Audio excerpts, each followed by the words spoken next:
Olá, bem-vindos a mais um programa A Arte da Guerra, como sempre com o embaixador Francisco Seixas da Costa, desta vez para assumirmos um figurino um pouco diferente, aliás, durante este programa e o próximo, e este será dedicado àquilo que pode ser um resumo do ano que está prestes a findar. Embaixador, inevitavelmente, qualquer resumo do ano passará pelas guerras, desde logo pela aquela que se iniciou este ano, a guerra entre Israel e o Hamas, e a que já vem de anos anteriores, a da Ucrânia. Como é que acha que o miserável ano pode ser resumido?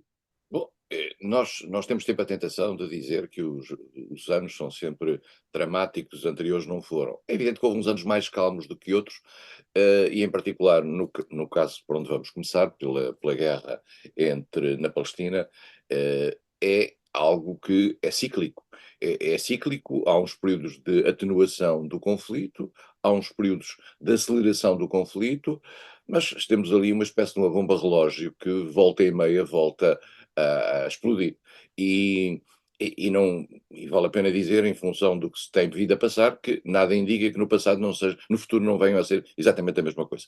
E, portanto, há ali uma situação nunca resolvida no plano internacional e as pessoas também têm que perceber um pouco isso, isto é, desde 1948 a criação do Estado de Israel nunca foi compatibilizada com a criação pela comunidade internacional, que é quem teve essa iniciativa, de uma entidade palestina autónoma, e isso provocou, não só em função daquilo que era o comportamento de Israel, mas também em função daquilo que foi a própria dinâmica interna dos palestinos, em termos políticos, que também nunca esteve muito voltada, digamos, para a adoção de modelos democráticos, aliás, seguindo o modelo dos países árabes ali à volta. Isso provocou sempre uma tensão, essa tensão teve erupções cíclicas em determinados momentos, algumas vezes envolvendo os países limítrofes, quer o Egito, quer a Síria, quer o Líbano, quer a Jordânia. Israel, sempre com o apoio ocidental, primeiro da Europa e depois dos Estados Unidos, em particular, nos últimos décadas, tem resistido, digamos, a esses assédios e, em particular, tem-se mostrado muito pouco favorável à criação de uma entidade palestina com um estatuto de Estado lado a lado com Israel. Israel, como eu disse, dentro da Palestina há uma erupção que torna difícil a compatibilização entre entidades mais moderadas ou que se tornaram mais moderadas. Se nós tivermos alguma memória, quando se falava do Al-Fatah, aqui há uns anos achava-se que era uma organização terrorista, etc. O Al-Fatah acabou por se moderar politicamente e surgiu uma estrutura, eu diria, mais representativa de uma certa angústia dentro da Rua Árabe, da chamada Rua Árabe, que é o Hamas. O Hamas é uma organização paramilitar que tomou conta da faixa de Gaza em eleições internas, eleições politicamente aceitas pelo mundo internacional, mas que depois, no seu tropismo autoritário, criou ali uma espécie de uma ditadura com uma dimensão militar que sistemática e ciclicamente procurava, eu diria até reforçar a sua legitimidade perante o mundo árabe, atacando Israel. Esse ataque este ano teve um momento, eu diria, de uma dimensão nunca vista por parte de uma reação palestina. Nós tínhamos tido já as famosas intifadas, que eram revoltas no mundo palestino, quer em Gaza, quer na Cisjordânia em particular. Desta vez houve um ataque com a procura de reféns, que matou 1.200 e tal pessoas, e em função disso Israel fez um contra-ataque, digamos, com preocupações defensivas, excedendo brutalmente e de acordo com a esmagadora maioria da opinião pública internacional e mesmo de alguns países ocidentais que são tradicionalmente próximos de Israel, cedendo em termos de proporcionalidade essa sua ação, e essa sua ação levou a hoje, estamos a falar neste momento, quase 20 mil mortos, perante os 1.200 que o Hamas tinha feito. Estas coisas não se fazem assim, isto é, não se medem desta maneira, mas obviamente Israel tem sempre uma atitude desproporcionada, eh, face com a grande complacência, cada vez menos, de certa maneira, do mundo ocidental, em particular dos Estados Unidos, que é o seu grande fornecedor de apoio militar e financeiro, mas também de muitos países europeus. E a Europa não consegue ter sobre essa matéria nenhuma posição conjunta. Israel, que tinha, digamos, atenuado as suas tensões de natureza política com o mundo árabe em geral, e esse mundo árabe estava a afastar-se há uns tempos, digamos, da questão palestina, isto é, não tinha a questão palestina à sua frente como um elemento fundamental da sua ação. Neste momento, a ação do Hamas, aí sim, teve um seu efeito, arruinou, de certa maneira, todo o diálogo político entre Israel e o mundo árabe, e voltou a colocar a questão palestina na mesa. Não sei se terá consequências práticas. Toda a gente fala da solução dos dois Estados, etc. Toda a gente fala, mas poucos acreditam, porque a criação de um Estado ao lado de Israel, com direito a ter força armada, força aérea, marinha, exército, o normal de um Estado, com total e completa soberania sobre as suas fronteiras, controle de fronteiras, relação por exemplo, da água, que é uma questão fundamental naquela zona, e regulação da água com Israel. Eu nunca vi, mas nunca, mesmo nos momentos mais positivos por parte do governo israelita, nunca vi nenhum governo israelita aceitar totalmente isso. E, portanto, nós estamos neste momento numa situação em que Israel ainda mantém a ofensiva no sentido de limpar a faixa de Gaza. Por outro lado, também não deixa muito claro o que é que quer fazer com a faixa de Gaza depois disso. Convém dizer que a faixa de Gaza moram lá, ou moravam, 2.300.000 palestinos. Menos 20.000 agora. Menos 20.000 agora, e Israel não pode, de acordo com o direito internacional, tomar conta da faixa de Gaza.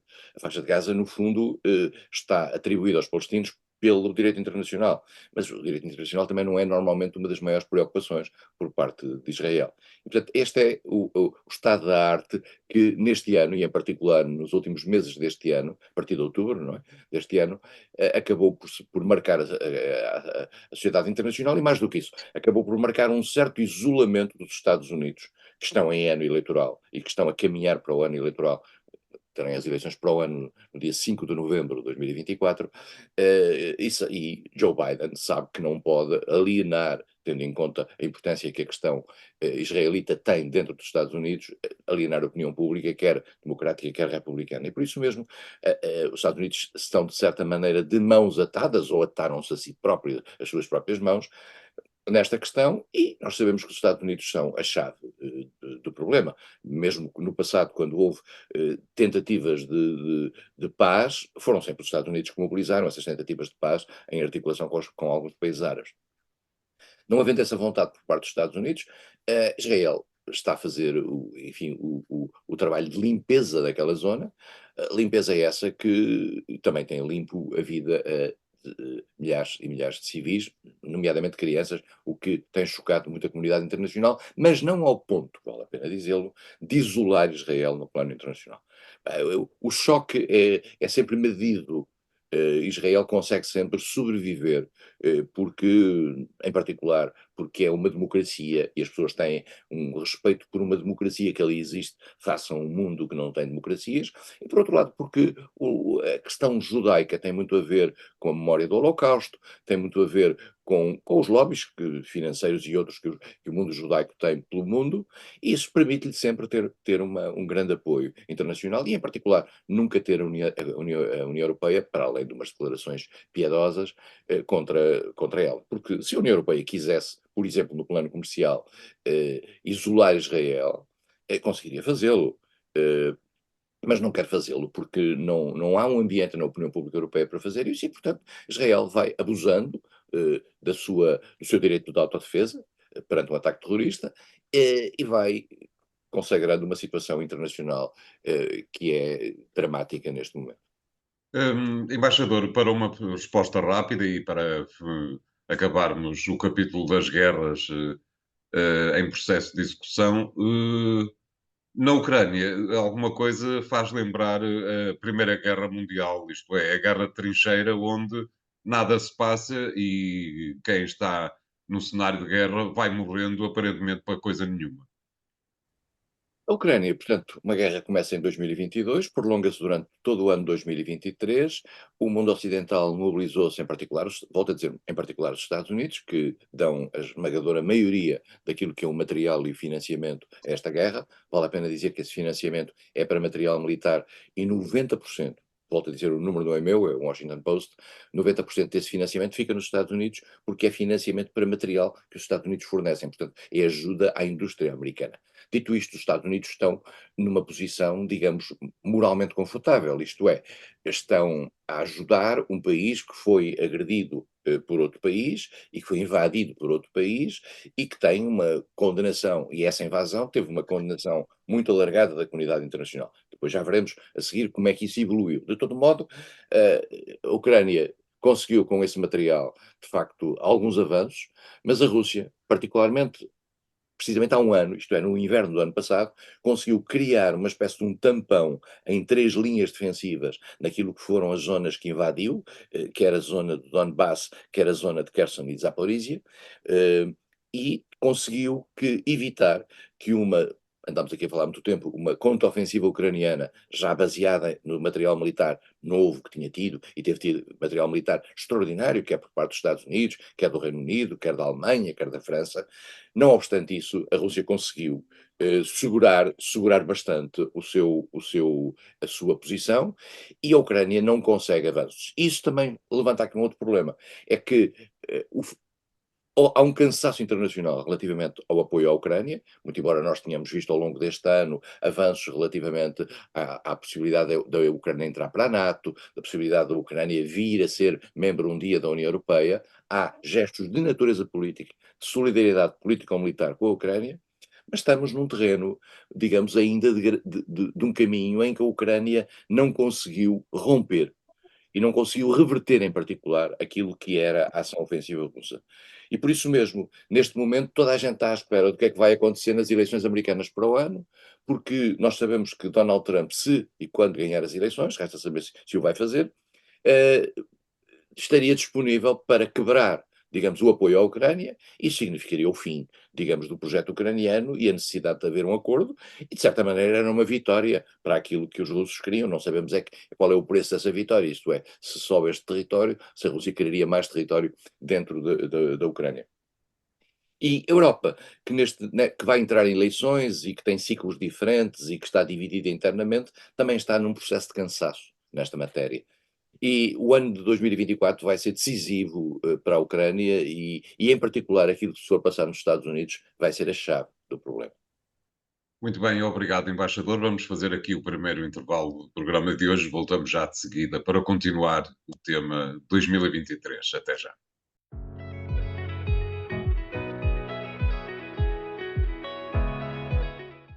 Bem-vindos à segunda parte de A Arte da Guerra, desta vez para pedir ao embaixador que nos fale um pouco de uma questão que prevalece todos os anos, e que é o ambiente diplomático. Isto é, na primeira parte do programa tivemos a oportunidade de perceber que o embaixador falou várias vezes dos Estados Unidos, mas a diplomacia ao longo de 2023 não foi, não teve só a ver com os Estados Unidos, teve, por exemplo, também a ver com algumas alterações que parecem estar a surgir do ponto de vista da relação diplomática entre os Estados Unidos e a China e que me parece que é importante. Mas de diplomacia, com certeza, muito mais haverá para dizer. Como é que observa este ano de 2023, embaixador, nessa área? Nós temos vindo a notar que há uma polarização, uma nova polarização à escala mundial, os Estados Unidos por um lado, a China por outro, como grande poder, mas também um conjunto de outros países a que alguns chamam o Sul global. Eu nunca chamo global pela simples razão de que ele é tão dividido entre si, mas no fundo, E não está todo no Sul. e não está todo no Sul, mas no fundo o que se passa é que o mundo ocidental está bastante mais ligado entre si, Estados Unidos, Europa, os países like-minded, que pensam na mesma, como sejam a Austrália, o Japão, Filipinas, etc. Esses países, o Reino Unido, a União Europeia, tudo isso e alguns países também da América Latina, alguns. E, portanto, há um mundo ocidental, digamos, chamado Ocidente alargado, como agora também se costuma dizer. Eu não digo, mas costuma-se dizer. E há um mundo chamado Sul global. Eh, e o que é que estamos a ver? Estamos a ver que dentro desse Sul global há uma emergência de novas estruturas este ano assistimos, por exemplo, aos BRICS aumentarem mais 6 países para dentro dos BRICS. os BRICS eram uma estrutura, enfim, de coordenação entre países emergentes, era o Brasil, era a Rússia, era a Índia, era a China e depois a África do Sul, e agora entraram mais países, entrou a Etiópia, entrou os Emirados, entrou a Arábia Saudita, vai um conjunto de Argentina, ainda por cima nesta fase de reversão interna, e portanto, o que é que acontece? Há uma tentativa do Sul de encontrar fórmulas de agregação e de exercício do poder. Só que também no Sul há divisões. E essas divisões são muito interessantes, porque este ano passou-se uma coisa única, desde há décadas.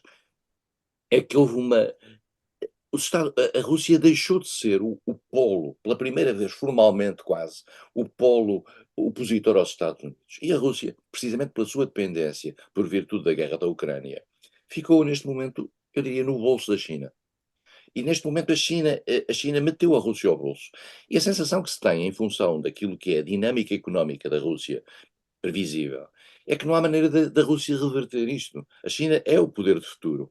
E sem a Rússia, e sem a China, a Rússia não terá, ficaria ainda mais isolada do que o que está. Está este ponto aqui.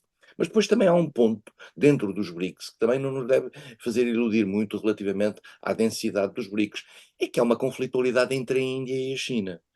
E a Índia não aceita a titularidade e o poder da China como o outro poder mundial ao qual se subordina, ou que cria uma relação de intimidade demasiada. A China tem, como é sabido, conflitos até fronteiriços com a Índia.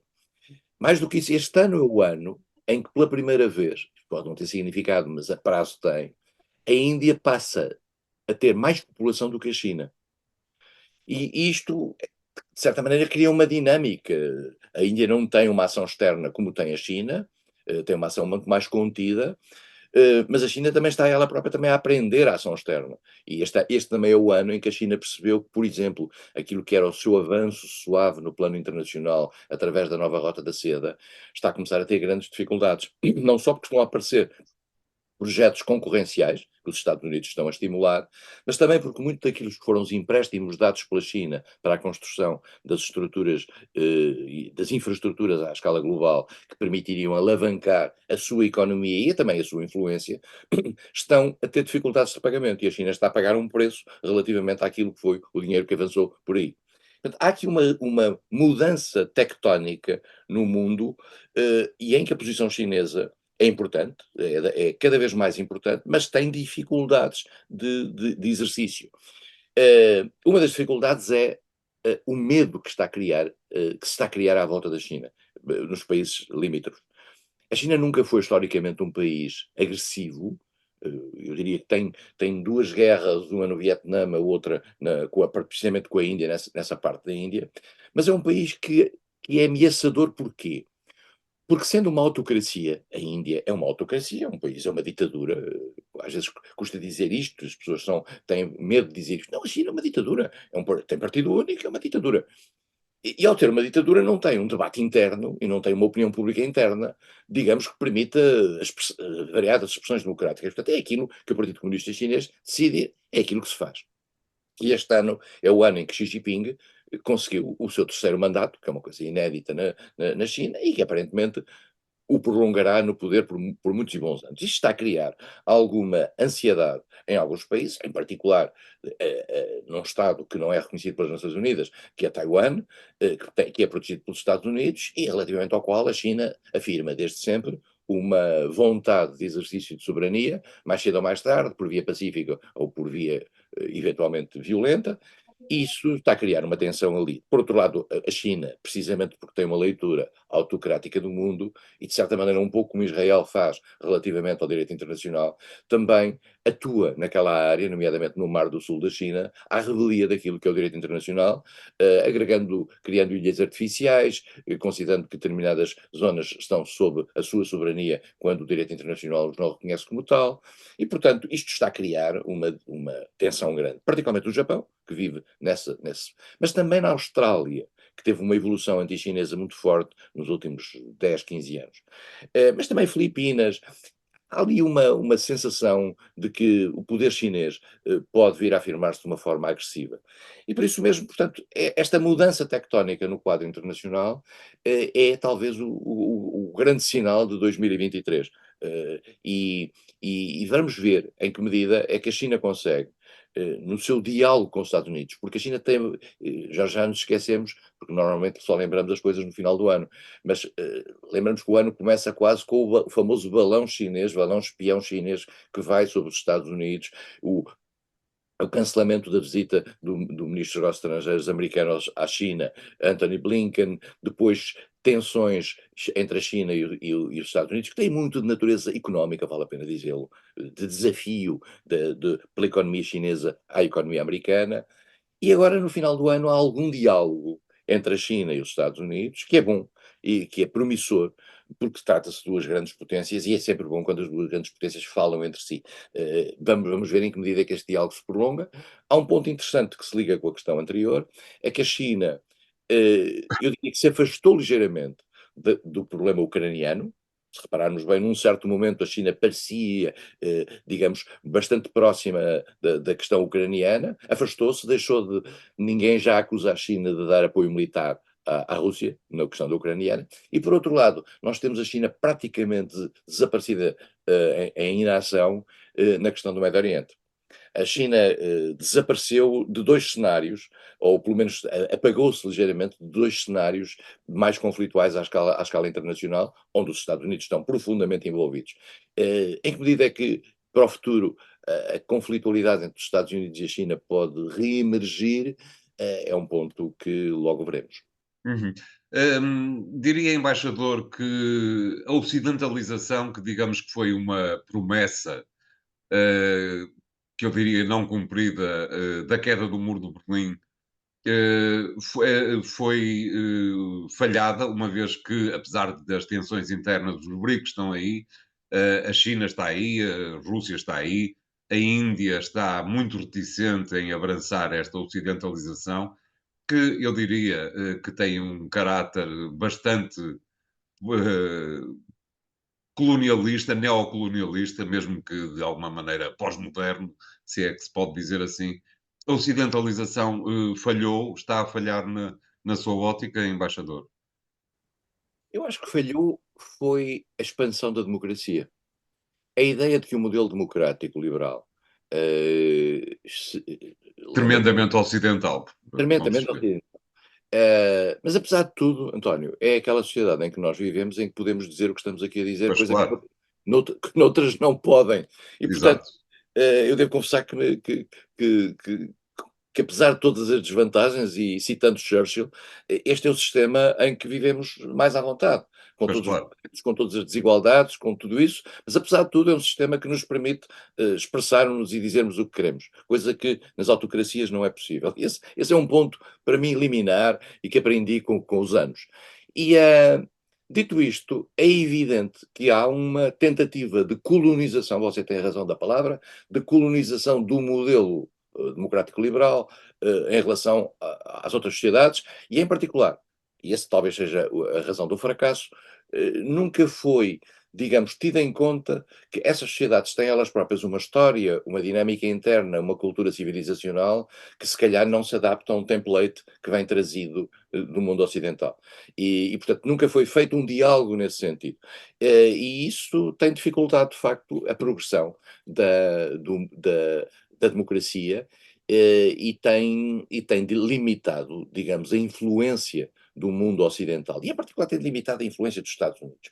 Os Estados Unidos têm vindo a recuar em determinadas áreas, continua a ser a maior potência mundial, continua a ser a maior influenciador mundial em todas as áreas, mas naturalmente tem hoje resistências. Se amanhã essas resistências, tal como aconteceu no passado, no tempo da União Soviética, vierem a ser juntas e tituladas por uma entidade que seja capaz de federá-las, isso pode criar uma tensão e uma nova Guerra Fria. claro. Muito bem, obrigado, embaixador. Vamos ficar por aqui nesta segunda parte do programa. Voltamos já de seguida na tela.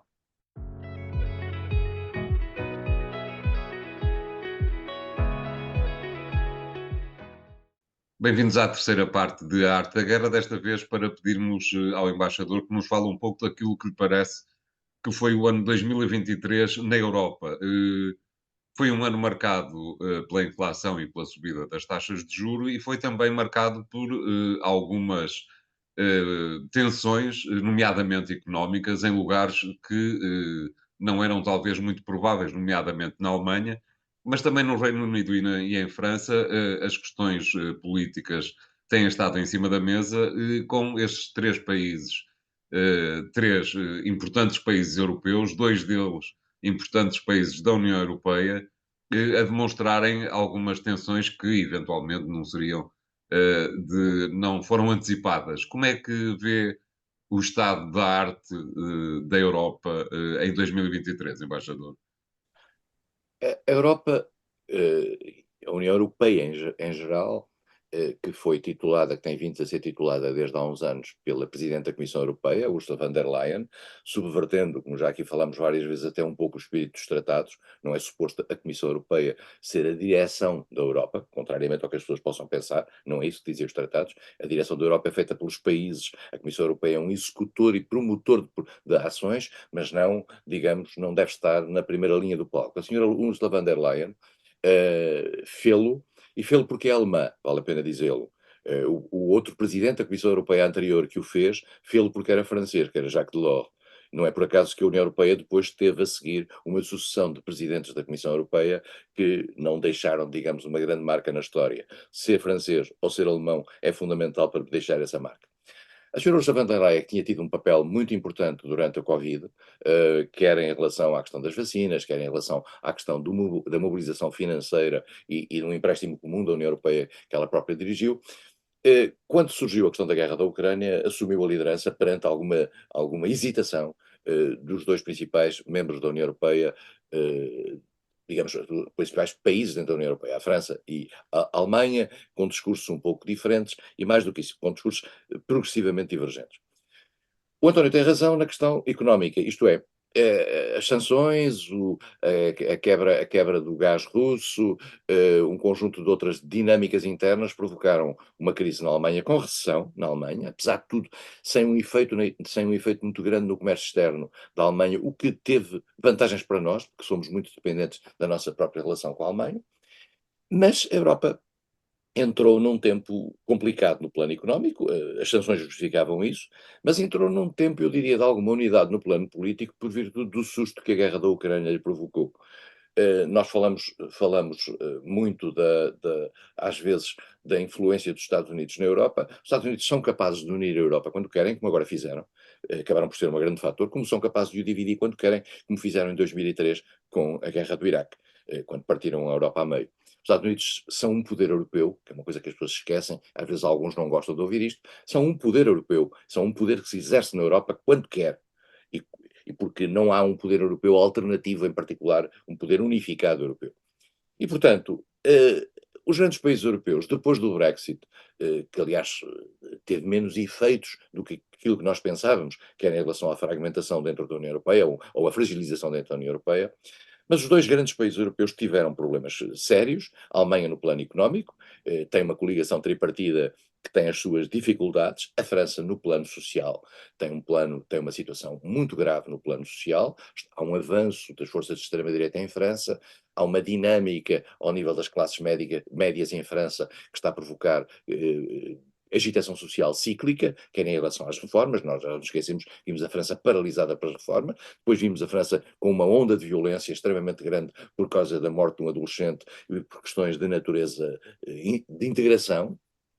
E por outro lado temos o Reino Unido, que está fora da União Europeia, mas que vive também uma tensão interna, porque o Partido Conservador, que parece estar no seu extrator num grande ciclo político, demonstra uma dificuldade em gerar de forma consensual uma política migratória, enfim, capaz de agregar as pessoas. E isso está a criar dificuldades e até, eu diria, a afetar moralmente esta ideia de pegar nos imigrantes e nos refugiados, nos migrantes económicos, levá-los para a África em pousio até ser avaliado cada processo, é uma coisa absolutamente sem pés nem cabeça e que traduz, de facto, que o governo britânico está a chegar ao limite da sua capacidade de gerir o processo de integração das pessoas. Estamos aqui com dinâmicas diferentes. A Europa vive esse problema, tem, tem estas divisões internas e, por outro lado, até na própria questão ucraniana, nós temos vindo a observar, digamos, algumas dúvidas. Países como a Hungria ou a Eslováquia avançam num sentido menos favorável ao apoio europeu à Ucrânia, mas também tem sinais positivos, por exemplo, aquilo que era um governo com pulsões autocráticas, embora fosse um governo democrático, não na Polónia, houve uma reversão e a opinião pública e o eleitorado levou ao poder um conjunto de partidos democráticos. Depois também temos situações como aquela que se vive agora na Holanda, com a subida da extrema-direita, mas também vimos que a subida da extrema-direita em Itália, apesar de tudo, produziu governos que não entraram em ruptura com o magma europeu, precisamente porque se colaram às políticas pró-Ucrânia que prevaleciam dentro da Europa. Portanto, estamos aqui com uma Europa muito diversa, uma Europa que não tem condições, isto é a minha opinião pessoal, de dar saltos em frente de natureza institucional para se consagrar como poder. Veremos o que é que vão ser as eleições europeias para o ano. Acho que as forças mais à direita e mais à esquerda vão acabar por ter um papel muito grande dentro do Parlamento Europeu e isso pode, digamos, criar uma grande dificuldade a qualquer passo significativo de reforço do próprio papel da Europa. Os alargamentos estão aí também, são coisas a longo termo e que têm a ver normalmente com a satisfação de alguns lobbies, normalmente regionais e até geopolíticos. A Europa não está no seu melhor momento. Mas eu não queria, então, deixar passar a oportunidade deste nosso programa para falar de um caso que foi importante até para nós, que foi, digamos, a mudança no Brasil. A mudança no Claro. Brasil de um governo complicado, que todos nós sabíamos, de Bolsonaro, para Lula da Silva, um governo que até com alguma ambição internacional, com um papel com uma tentativa de liderança, digamos, em alguns vetores do Sul, embora Lula da Silva possa não ter compreendido até agora que o Brasil, de que ele foi um personagem e um ator extraordinário no plano internacional durante os seus primeiros 2 mandatos, já não é o mesmo agora, o mundo já mudou e, portanto, a sua capacidade de influência é mais limitada. De todo modo, o Brasil recuperou alguma liderança no plano internacional. E, por outro lado, já agora, atravessando o Atlântico rapidamente, é só dizer o seguinte: há uma onda, verificou-se em 2023, uma onda de golpes e de sustentação de outros golpes recentemente passados em África, com uma capacidade cada vez mais limitada dos países europeus de terem influência nisso, em particular da França. A França está em declínio objetivo na sua capacidade de influência em África. Essas situações criam uma tentação de golpes de Estado que às vezes tem um efeito quase de simpatia, quer dizer, uns a seguir aos outros. De tal maneira que até na Guiné-Bissau nós assistimos recentemente, digamos, a um romper da ordem constitucional num sentido autocrático. Isto volta à questão anterior, a democracia não está a ganhar no quadro internacional e a sensação que há é que o mundo autocrático continua a ter espaço. A grande questão está em saber, e eu termino com isto, o seguinte: ah, as democracias normalmente têm a grande vantagem de levar consigo a vontade das populações, no sentido de dizer esta é a vontade maioritária. Há um discurso novo ligado à autocracia, ligado à ditadura, que é dizer a vontade da população é um fator menos relevante. O que é importante é a eficácia das medidas. Se nós somos eficazes na medida, é indiferente se os povos nos apoiam ou não. É este o sentido da autoridade elitista antidemocrática que está um pouco a aparecer em todo o mundo.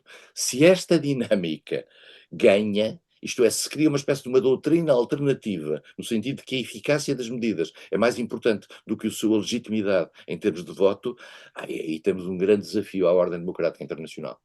Aliás, é por isso que, de alguma forma, e voltando a um dos exemplos que o embaixador referiu, A Argentina está como está. É que é capaz de ser uma questão interessante, que eu pedia alguma brevidade na resposta, embaixador.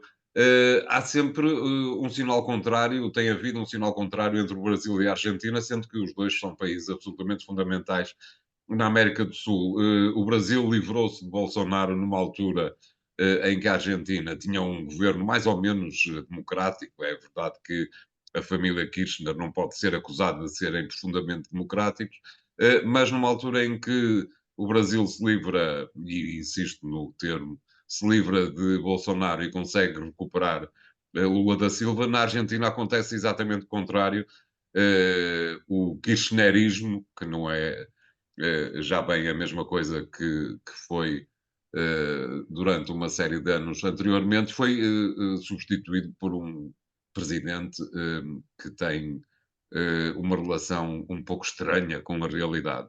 Porque é que esta dicotomia se passa? António, porque não é tanto o kirchnerismo como o peronismo, digamos, da sua determinação cíclica na Argentina. O peronismo é uma leitura, é uma espécie de populismo nacionalista que tem laivos de esquerda e comportamentos de direita, quer dizer, é uma coisa estranhíssima e que funciona em vários ciclos políticos na Argentina ao longo do tempo. E tinha a última emergência desse peronismo estava, no fundo, a marcar a vida argentina de forma muito negativa, isto é, grande inflação, crise económica, etc. E nestas crises, é nos momentos de crise que surge uma espécie de um salvador do outro lado que diz eu tenho a solução para tudo. E vem aí com umas propostas radicais de liberalismo radical, uma delas muito interessante para ver como é que funciona, que é por exemplo, punir quem vá a manifestações. E quem levar a manifestações filhos, pode ver retirada a tutela dos filhos. Quer dizer, estamos aqui perante uma decisão de um candidato que é vencedor e que também disse que deveria-se abordar, não sei se agora o vai fazer, a possibilidade da venda de órgãos do corpo humano e de criasse uma espécie de mercado de órgãos do corpo humano. Eh, e, portanto, estamos aqui num limite dos limites, porque, no fundo, Milei, este personagem novo que está na Argentina, corresponde à tragédia que foi a economia que estava lá. E as pessoas foram para o outro lado do espectro. E portanto Quer Lula dizer, foram para o outro lado, qualquer que seja o outro lado, é uma coisa qualquer que seja o outro lado, pré-suicidária, não? mas a Argentina tem estas coisas ciclotímicas, tem Certo. sobe e desce nesta. Ninguém aprende nada com a história naquele país, Não, quer embaixador. dizer, e essas histórias na América Latina, quando correm muito, muito, muito mal, depois acabam por correr ainda pior com golpes militares. E, portanto, veremos se o ciclo dos golpes militares, que parecia mais ou menos abafado na América Latina, e nós vemos países que estão em tensão grandes, como a Venezuela, como o Chile, como a Colômbia, como o Equador, se estes países não amanhã não haverá a tentativa de regeneração política através, mais uma vez, da emergência dos militares, que normalmente também não trazem democracia com eles. Exato. Os netos de Pinochet, vamos ver o que Só é cá, que só, acontecerá. só cá em Portugal é que os militares trouxeram democracia. Muito bem, obrigado, embaixador. O programa ficou hoje por aqui. É o último antes de que os nossos espectadores possam ver antes do Natal, portanto, aproveito para desejar bom Natal a quem nos estiver a ver e a aconselhar a que durante no, no- na sobremesa da ceia possam ver o programa mais uma vez, dado que o encontram nos sites do Jornal Económico. Obrigado e Estava-se a dar uma sim, palavra relativamente ao Natal e dizendo que o Natal, vale a pena lembrar neste Natal, que o Natal tem a ver com a Palestina e tem a ver com Belém e tem a ver com situações que nós ligamos à paz naquela região e, portanto, valeria a pena pensar um bocadinho na guerra naquela região no momento em que celebramos a paz, que em princípio é aquilo que está subjacente à religião católica naquela região. claro. Obrigado por essas palavras, embaixador. O programa de hoje fica por aqui. Até para a semana. Obrigado.